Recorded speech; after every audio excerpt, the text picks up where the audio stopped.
It's 10:55 Sunday night. I just left the shop and I'm heading home.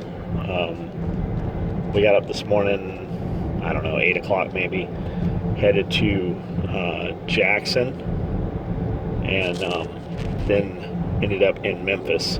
We went to a place called Bartlett, Tennessee, and we picked up 100 3-year-old, they're about 3 feet tall, blueberries, and they're rabbit eye blueberries. And I didn't know, I thought rabbit eye was just a type, but rabbit eye, there's a lot of different variations, different breeds or interbreeds of rabbit eye blueberries. So we got 5 or 6 different versions. I got 100 plants total. They're 3 feet tall, and learned quite a bit about this guy grows them, and he just had 10 rows of maybe 100 plants each, different variations, and he has 6 sprinklers down the middle of the row that covers both sides, and waters all the plants. And it's on a timer. It comes on at like 4:45 and waters for 30 minutes. And then he had like a framed up, kind of like we do for a chicken tractor. He is probably 4x4x8, and it just had shade cloth stapled all around it, and had sprinkler heads from the top. And it's on a timer system, and it sprinkles every 30 minutes for 5 minutes. And what he does is he just takes cuttings of the blueberry plants and starts them.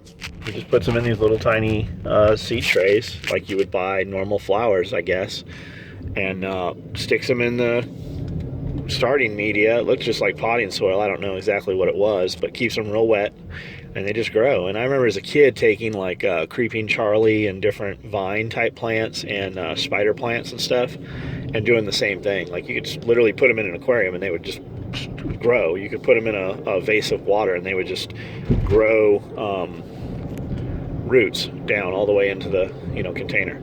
So I guess a lot of plants you can do the same thing with. I hear Spirico, Jack talk about that, just taking cuttings off of trees and sticking them in the ground, and they'll start to sprout, grow roots. And apparently blueberries are the same way. So he's propagated a shitload of these things, and he sells them every year. And he said the best time to plant them is in about another 30 days. So we're going to keep them in the pots right now. And we lost some leaves. We didn't tarp them or anything. We just laid them flat and laid the next row over them. So the last row was kind of the sacrificial row, and it blew most of the leaves off. But I'd be willing to bet that most of those plants make it too. So we'll take them all out of the trailer tomorrow, douse them down, build something to give them some shade for a little while, and we'll stick them in the ground in about another 2, 3, 4 weeks. And I think we're going to plant a lot of them along the upper fence, on the outside of the fence, so the goats can't get them and the dogs and stuff. But we don't get any deer up on that side. Plus our fence keeps the deer from getting really there. I mean, they still could, but we've never seen them up there. So that's where we're going to place a lot of them. We need to get the soil tested. And there was a lot of pine trees there at one time, and it still is close to the pine trees. It's closer to the pine trees on the property than anywhere else, and I know they need like an acidic soil, I guess, and pine needles do that. So he recommended using like pine bark, pine, mulched up pine.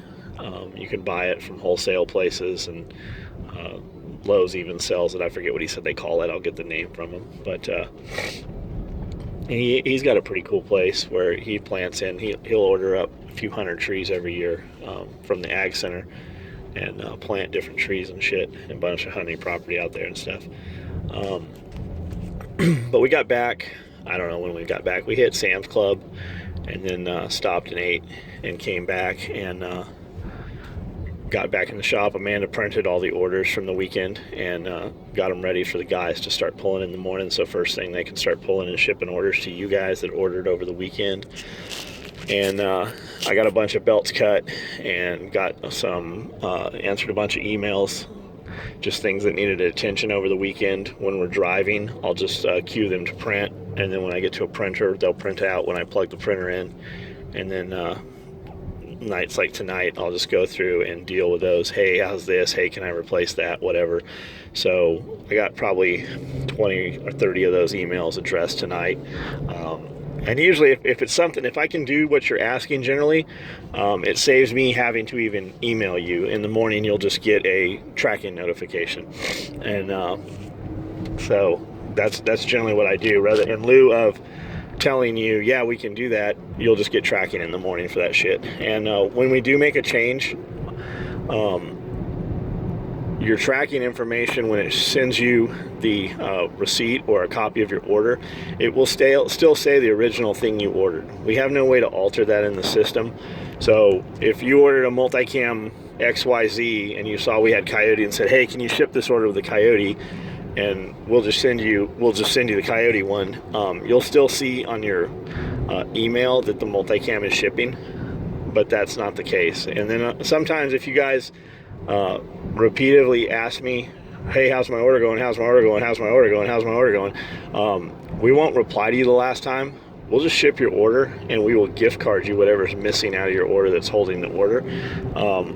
Because obviously you're in a hurry and we can't react fast enough to you, and that is the fastest way to clear our books of it. So you're going to get a gift card for what we didn't have, and you can reorder the item you were waiting for, or use that money towards something else. But we don't ever issue a refund. Once you give us your money, it's never coming back to you. We'll let you switch stuff, we'll change orders around for you, let you put the money, but we can't, a lot of times we can't just change shit for you either. So when we have a good portion of your order, we might just ship it and gift card you the rest of it to get it out. Otherwise it's just going to sit and wait for whatever it's been waiting on all this time. But if you got to hassle us about it, we're just going to clear it and get that shit to you, and that'll be the end of it. That's about it. I'm going to go home and get a bite of something small to eat and check emails. I've got 2 auctions open. We had a bunch of fucking dipshits on the auctions last night. Holy shit.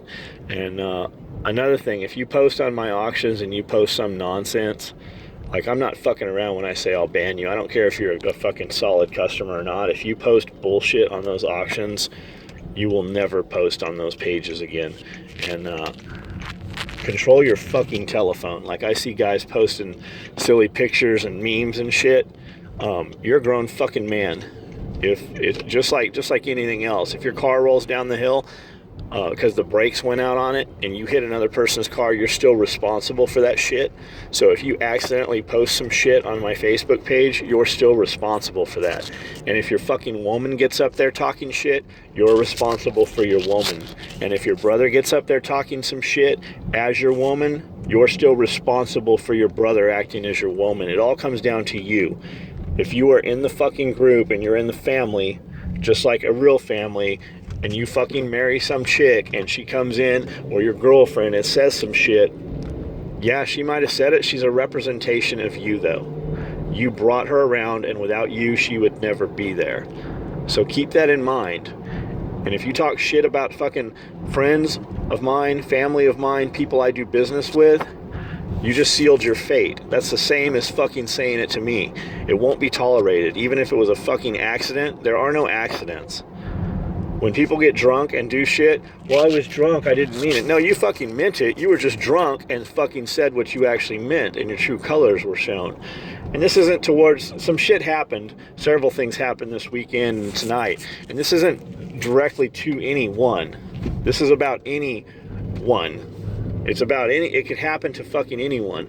But ultimately, like when I posted that video, that crazy bitch flipped some dude off in his driveway, and then he got in his car and chased her, and then she tailgated a police officer honking until he finally pulled over, and she thought he was going to get in trouble. And yeah, dude shouldn't have fucking got in his car and chased her. But it all comes down to, had she not fucking flipped him off, he never would have fucking gotten his car and chased her and scared her, and she's a little 100-pound woman and blah, blah, blah. And every time she said it, her story changed. I'm 100 pounds, I'm 102, I'm 104. Well, no, I didn't stop. I just flipped him off as I drove away because he had a Hillary for prison sign in his front yard. And then the story changed to, yes, I stopped and I yelled at him. And her story just kept changing. But ultimately, The initial fucking contact. Had you not fucking flipped him off, he never would have known who you were. He never would have fucking chased you. Whether he's right or wrong, it doesn't fucking matter.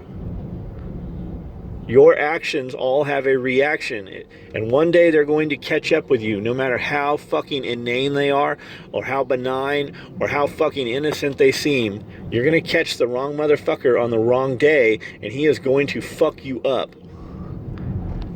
You see it every day. Fucking, you're with your chick, and fucking somebody cuts her off, and she rides his ass and fucking honks. It doesn't matter who's at fault in the accident. And if you're in a fucking accident and your car's fucked up or your kid's hurt, it doesn't matter whose fucking fault it is if your fucking kid is in the hospital. Doesn't matter one fucking bit if your child dies over some stupid shit that you could have fucking prevented. It doesn't matter who's at fault. Avoid the contact.